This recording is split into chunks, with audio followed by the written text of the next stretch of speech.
Bonjour à tous et bienvenue sur boursicoté.com pour cette nouvelle analyse technique du CAC 40 en clôture avec une séance qui, ma foi, a été assez surprenante puisqu'après une ouverture en forte hausse, il n'y a pas eu de relais, ce qui a fait qu'on est revenu ici sur cette zone des 7577 points.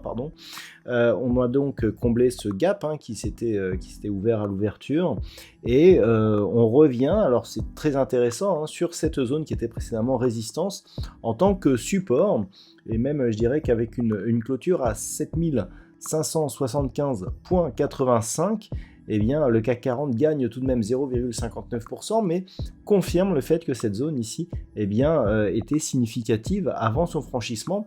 Alors malgré tout, on inscrit un nouveau plus haut historique au niveau du CAC 40, avec un plus haut à 7653,99 s'il vous plaît, et donc on confirme ici la dynamique haussière qui est en cours donc sur le CAC depuis ici ce point bas ici testé à deux reprises sur la zone des 6800 points.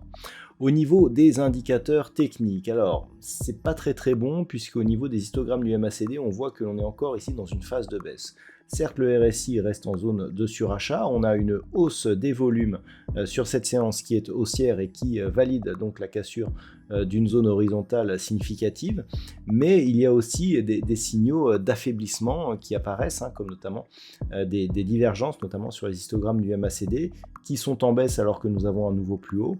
Donc on sait que cet indicateur est relativement sensible à ce type de signal, mais tout de même. Donc le fait que l'on ait cette zone des 7577 points comme support est plutôt un bon élément, mais ce n'est pas suffisant. Attention, maintenant que les news sont passées, maintenant que Christine Lagarde n'a pas confirmé une possible baisse des taux dès l'année 2024, on peut ici, anticiper une déception et donc une consolidation qui nous amènerait sur des niveaux inférieurs. Au niveau du palmarès des valeurs, nous avons tout de même de belles hausses, à l'image d'Alstom qui gagne 8,88%. Renault gagne 6,42%, Eurofins Scientifique 6,07%. Derrière, nous avons Saint-Gobain ou Unibail-Rodamco-Westfield qui sont sur des hausses proches de 5,5%. Au niveau des plus fortes baisses, on en a tout de même quelques-unes, avec notamment Thales, moins 2,99%, Safran, moins 2,98%, Air Liquide, moins 2,20%. Derrière, Danone et AXA sont sur des pertes inférieures à 2%. Donc on le voit, ça a été une séance très volatile, énormément de volume par rapport aux précédentes séances. On se rapproche de la trêve des confiseurs, donc attention à ne pas avoir ici un essoufflement sur cette dynamique. Le fait d'avoir ici un gros gap haussier qui est tout de suite comblé, même si on préserve cette zone des 7577 points, nous donne quand même une petite fragilité. À voir si cela sera confirmé donc par la suite. Donc ce qu'il va falloir surveiller pour les prochains jours, c'est cette petite zone ici intermédiaire que nous avons à 7530 points. Avec cette impulsion ici qui était revenue chercher une première fois la zone des 7577, petit record donc du CAC 40 pour un peu plus d'un point. Ensuite on était revenu consolider sur cette zone des 7530 points et puis ensuite on a validé ici un nouveau plus haut. Donc cette zone, c'est vraiment la première zone qui, d'un point de vue intraday et d'un point de vue très court terme, nous donnerait un éventuel signal d'une phase de consolidation. Derrière, on a des niveaux comme 7500, voire ici la résistance oblique, qui devrait converger dans les prochains jours vers cette zone, qui nous donnerait ce deuxième signal qui lui serait un peu plus important puisqu'il y aurait rupture de la dynamique, si on casse ici cette zone de support oblique. Donc, si ces niveaux sont cassés, attention à la sortie de tendance. Par contre, tant que l'on est au-dessus, ça reste haussier potentiellement fort. On est quand même venu dépasser la bande de Bollinger supérieure aujourd'hui, avec des objectifs qui sont difficiles à quantifier, puisque sans retracement ici, on ne peut pas tracer d'extension.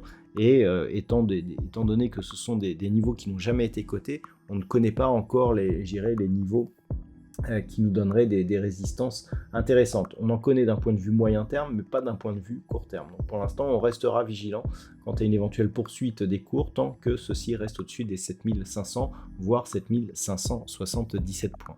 Voilà donc ce que l'on peut dire sur cette configuration technique.